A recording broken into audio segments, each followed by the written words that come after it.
En Observatorio Geopolítico les traemos un análisis no de la crisis histórica tradicional de que Kiev, capital de Ucrania, es la primera ciudad rusa, no de los antecedentes y problemas que ha habido en la región del Donbass, no de la proclamación de las repúblicas de Donetsk y Lugansk y su reconocimiento por parte de la Federación Rusa, no de la llamada que hizo Putin, que hizo Biden a Putin, que lo calificó de asesino. No vamos a hablar de los encontronazos diplomáticos y el fracaso de la diplomacia, para entonces pasar a la respuesta armada, a la escalada violenta que se está desarrollando en Ucrania.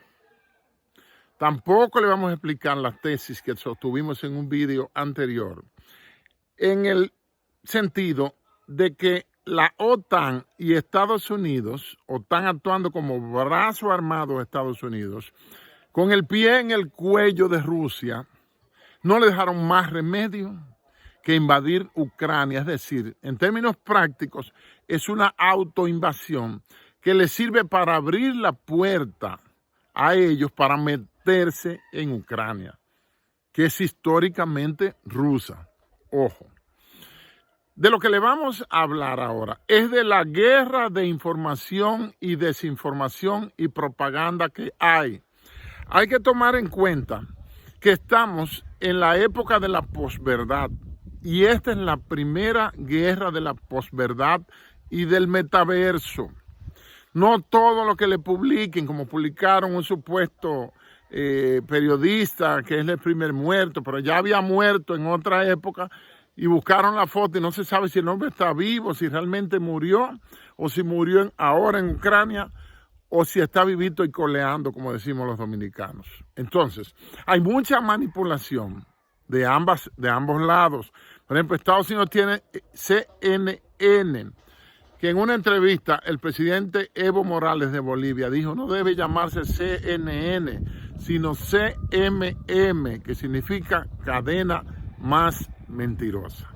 Pero también está la televisión árabe Al Jazeera.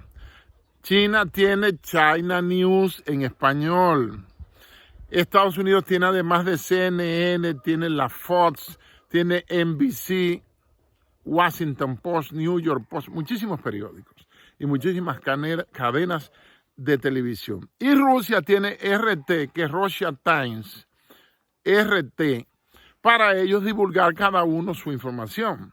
Entonces hay un combate, un bombardeo de misiles informativos o desinformativos, que el ciudadano está metido al medio, en el medio de ese fuego cruzado. Entonces, es para que estemos claros que parejamente, como dije en Washington, en un trabajo, en un paper que me pusieron en 2010, que se titulaba de Combatant Commanders, o sea, los comandantes combatientes.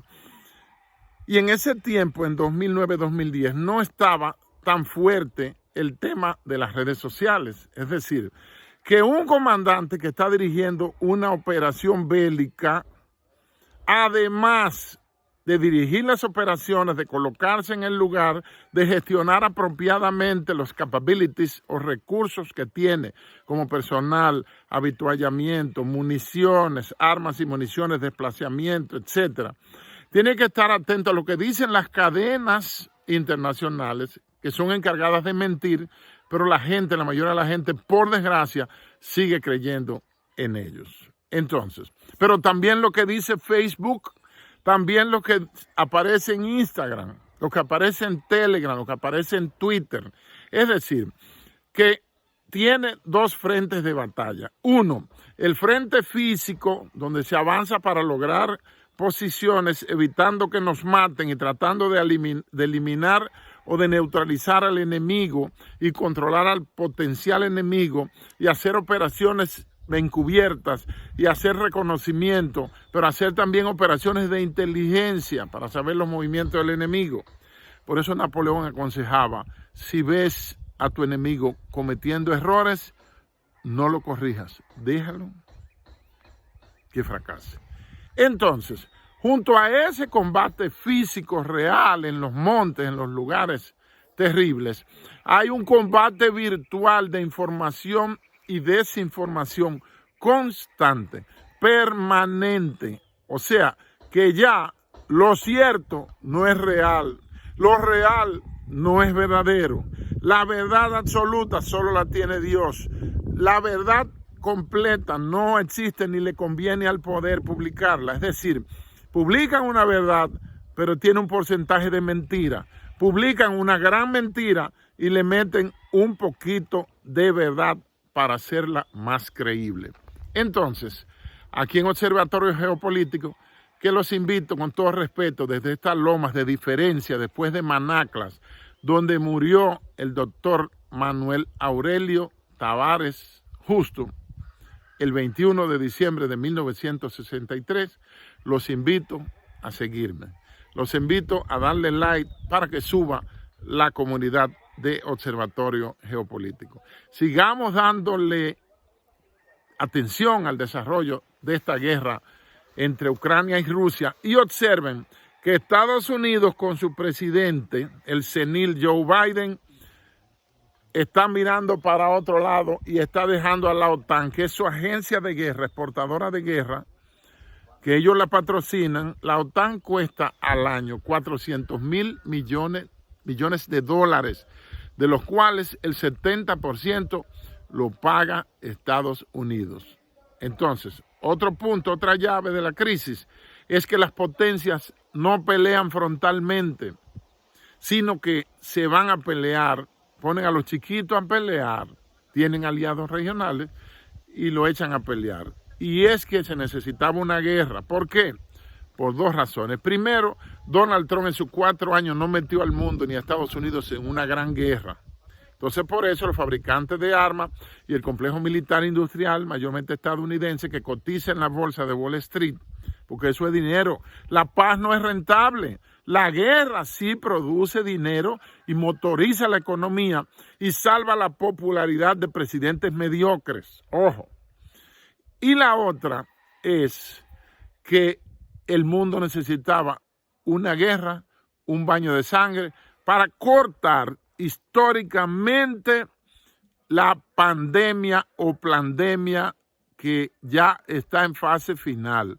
Porque las pandemias que ha sufrido el mundo, que antes las llamaban epidemias, han sido en los años 20, 1720, 1820, 1920 y 2020. Y han durado un máximo de 2 años. Esta, en estos finales de febrero o principios de marzo, cumplió exactamente 2 años. Ya terminó su cometido y como el mundo y la historia de los últimos 100 o 150 años es una puesta en escena, es una mise en scène, como dicen los franceses, es una representación, es un programa, bueno, una forma de cortar el programa que nos condenó y nos escondió y nos puso arresto domiciliario sin cometer ninguna falta y nos hizo poner un barbiquejo para que recibamos menos oxigenación en el cerebro. Ya eso, ellos no lo van a cerrar, pero lo van a dejar que se diluye al pasito. Ya están paradas, ya no han dado más restricciones, porque ahora el tema es mantenernos ocupados y preocupados en la amenaza nuclear que se pende o que cuelga sobre el mundo entero. Ojalá no haya un error nuclear. Ojalá no haya una represalia. Por ejemplo, un país chiquito, insignificante, bananero como el nuestro, se mete en medio a emitir opinión en un pleito entre dos potencias, cuando viene a ver una de las dos, y más si toma partido para uno de los dos. Cuando viene a ver el otro, le manda una bombita para que se calle y para que sirva de disuasión para el mundo y para la otra potencia de la capacidad destructiva que ellos tienen. Por eso es peligroso estar dando declaraciones. Muchas gracias y suscríbase.